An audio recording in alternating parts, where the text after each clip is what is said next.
holidays are extremely difficult for me. I spent so many years just hiding from the emotional chaos that holidays truly, truly not only put myself through, but my loved ones. So, where do you hide? You hide in the dark. You hide from everything within the dark. Now, today, as a free man, I still hide in the dark. But for all of you, I send out huge holiday love. Happy Easter to each and every single one of you.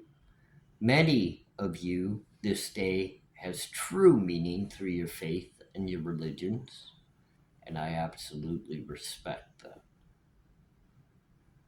I'm ARHayes. This is Convict's Thoughts. And when I do my little hiding in the dark, my mind tends to run, and a lot of things shoot back and forth within my little brain. My wife likes to say it's as if my ears are playing ping pong within my head. She can hear that ping pong ball bouncing off each side as it goes back and forth. Well, she might just be right. But I enjoy taking the time to just allow my thoughts and my mind to race and run and go through so many different things that I know I need to take the time to sort out. But as many of you know, in our daily lives, we don't get a lot of time. We don't get that extra time to truly focus on our feelings, our emotions, our minds. It's important to do so. And I know so many have been following me through this journey since the beginning of my time starting a YouTube channel. True crime. What a place for a man like myself with a background, a history of criminal activity to dive into. I've seen many out there that come to YouTube and they've got great minds as well, but they stick to their comfortability and what they know. They discuss the roller coaster of a ride that they experienced through their incarceration. They take different stories and different life experiences and project them out in a way only they can. And ladies and gentlemen, if you really listen, because their voices do matter, their knowledge sheds a light upon the justice system that so many either just don't care to know or they avoid it altogether because they deem it as a form of punishment for those who have hurt or committed crimes that affected others. Trust me, I get it. Especially now that I've done the deep dive into the various cases along the way within the true crime. Of course, Idaho 4, with the very beautiful young individuals that lost their lives, Kaylee, Xana, Ethan, and Maddie, that we're all searching to find justice for. What a case to be dropped right on the plate of somebody's first adventure into the YouTube realm. You've got the Karen Reeds, the Alec Murdoch. You've got so many, like the Sebastian Rogers, the Riley Strings. It tears your heart apart. The Summer Wells, that's still missing, never to be found, to this point, and it just seems like it's gone quiet. Lily Peters, a beautiful young girl. Life was taken by a 14-year-old family member who, on top of taking her life tragically, ruined her innocence in a most disgusting of a way. True crime is not easy to talk about. There is not a case that's easy to discuss because they all have victims. And within the true crime community, it's not a lot of discussion of your low level crimes like a burglary or a robbery or something of that nature, that the only damage done is lost personal items that, yes, can tear apart someone emotionally because of the value they may hold, or the fact that they were a financial stress to even obtain in the first place, just for someone to take them right out of their hands. But at the end of the day, those material items don't stop life from being lived, nor are they never to be replaced. In life, luck does happen, and things can come back to us and come back heart and soul valued at a higher level than what we may have lost if we just walk the right steps in life, one foot in front of the other. But, ladies and gentlemen, just because I don't dive and indulge myself into the discussions of what incarceration truly is like or about doesn't mean that it doesn't run through my mind on a dark night or day. I have the very memories that many others have. Mine are dark, mine are deep, mine are painful. They have affected not only my mind, my body, and my soul through emotional distress and chaos, but at the end of the day, they've caused a ripple effect of my own personal confidence. It has ruined my own family life. Other than my wife, I don't engage family. Maybe one day, you just never know. I'm getting older. My health is getting worse. I still fight the good battle, but I know I can feel where my life is heading and where my health is each and every day. I'm trying to live each day to the fullest. And I want to do that in a manner that allows me to engage with all of you. I just hope as we continue this path, people can understand that when I do discuss my life experiences or my past, I'm not doing so in the realm that I'm prideful of my actions or what I have done in my past. But I do take pride in each step that I'm able to take, one foot in front of the other, as we move forward in life. And I can help many of you understand a little more of what it's like to have to adjust from that lifestyle to what I consider the real world. I lived in a cage, a very small cage, for years upon years of my life. I've had people make the statement that those who have been incarcerated tend to become better criminals by learning more and more from those around them than they would have been if they had stayed in society. I can admit that's possibly very true.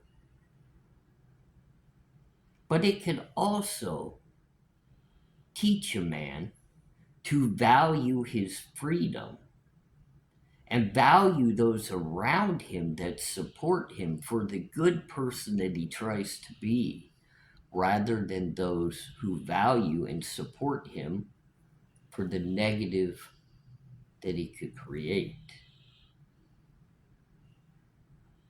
As many of you know, I was incarcerated for my actions as a very young individual, still a teenager. I was impressionable.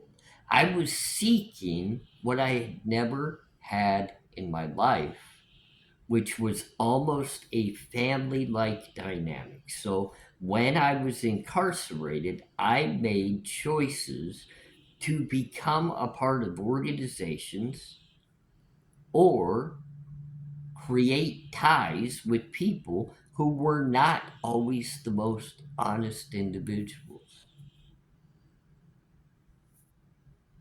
To make it clear, they actually pushed you to learn how to become more dishonest, more manipulative, capable of literally twisting any little truth to make it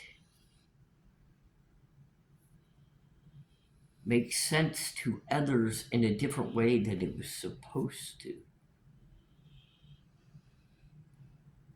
I became good at what I did because I learned how to do it. Lots of practice, unfortunately. But within the organization I was in, I still to this day, and I can sit here and I can share with you, I remember on days like this, the very holidays, that many of you gather with your families to enjoy dinners and time spent with those that you love. I gathered with what I thought or knew to be family myself within the chow hall of a penitentiary setting. These were the people I did battle with on the yard. These were the people that we ran and we hung out and we talked as if we were brothers. Some even led as if they were the fathers to some of us youngsters. But that never took a part out of my chest that made cases like what we're seeing in today's society mean more to me, because I sat amongst the very people that were capable of committing those crimes without a blink of their eye.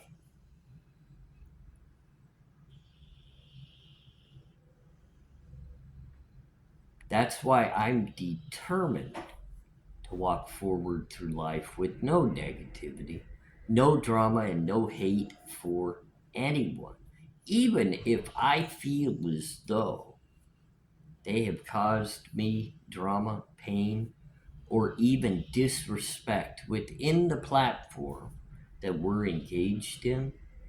I'm not going to let it hold me back, because I can remember seeing the coldness and the unemotional nature of these people that were willing to take lives, willing to take the very child or loved one that many of us all have and leave them in a state to where they had to be buried under the dirt. I bet on the rec yard wearing a pair of shower sandals, basketball shorts, and a t shirt, walking to dial my wife's number collect so that I could talk to my wife for 15 minutes on a Thursday. And the next thing you know, a 700-man racial riot breaks out over a pack of cigarettes. People get hurt, lives get taken, blood gets spilled, and you're supposed to act as if, even if it happens on a holiday just like this of Easter, none of it matters. You just have to walk through your day as if it was another just unfortunate situation. But hey, we survived it and we're moving forward. It's hard to do, and it leaves many of memories within your mind that, well, everyone's away at work and night falls and you're just trying to do a little bit of content work to get research done, do a little bit of writing in regards to you and your life, those memories come back and they fester.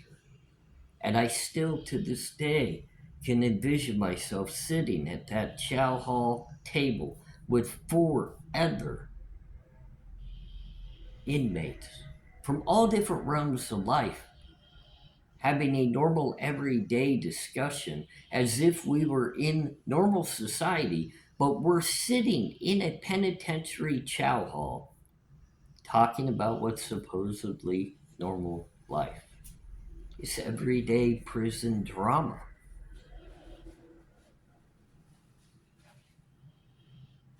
But that's why true crime means so much to me, is because when I could sit back and think and reflect, and I saw directly into the eyes of the people willing to commit such crimes as the Idaho Four or the Delphi case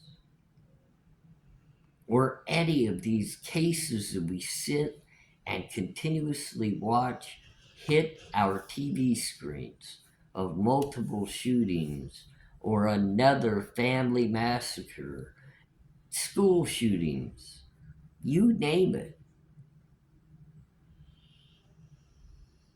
I reflect back and I just remember why it was so important that those very people that I would look eye to eye with stand right before and have to put on a face and an emotional jacket demonstrating that I was not afraid or intimidated by any of them, even if they did have the capability to get far more aggressive or violent than I.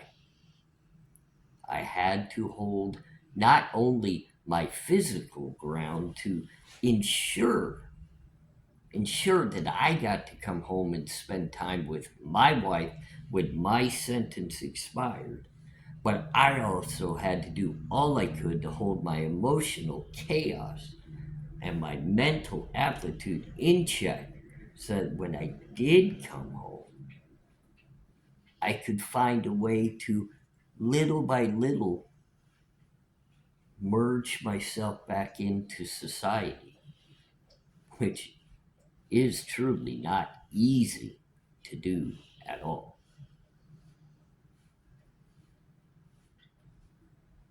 True crime is about justice, not only about finding the correct people who commit the crimes and then relegating the proper punishment to ensure that not only are they disciplined for what they've done, but they can learn from it.